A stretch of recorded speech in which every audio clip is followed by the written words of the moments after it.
వృషభ రాశి వాడు ఉన్నాడు, వాడు ఏం చేసినా ఎంతో కొద్దిగా మినిమం గ్యారంటీ సేఫ్టీ ఉంది వాడికి. వాడు బట్టల షాప్ పెట్టినా వాడికి మంచి సెంటర్లో షాప్ దొరుకుతుంది, వాడికి ప్రకృతి సహకారం ఉంటుంది. ఇప్పుడు మీరు ఫర్ ఎగ్జాంపుల్ మీరే ఉన్నారు, మీరు మీన రాశి ఉన్నారు, మీకు చాలా ఐడియాస్ ఉంటాయి, డబ్బులు ఉంటాయి.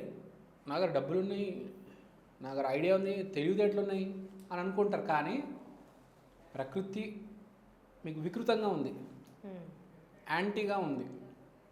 కాబట్టి ఒక్కసారి ఆలోచిస్తే బెటర్. ఎందుకంటే మీరు కరెక్ట్ వెళ్ళి అడ్వాన్సులు కట్టి, రెంట్లు కట్టి, పెయింట్లు వేసి, ఏసీలు చేయించి, అన్నీ పెట్టించి బట్టల షాప్ స్టార్ట్ చేశారా, అది నడవకపోతే మొత్తం మీకే లాస్ కదా. ఓకే, అవునా కాదా? సో డబ్బులు ఉన్నాయని చెప్పేసి, కొత్త సంవత్సరం అని చెప్పేసి ఎగిరి గంతలు వేయొద్దు అని చెప్తా మీనరాశి వాళ్ళకి. ఉన్న దాంట్లోనే సంతుష్టంగా ఉండండి, సంతృప్తిగా ఉండండి. వృషభ రాశి వాడు ఏమేం చేయవచ్చు? ఇప్పుడు వృషభం, తుల, మకర బాగుంది. కొంచెం ఇబ్బంది ఉన్నవి సింహం, ధనస్సు, మీనం. మిగతా రాశులు నార్మల్ ఉన్నాయి. ఇప్పుడు వృశ్చికము ఇవన్నీ నార్మల్ ఉన్నాయి.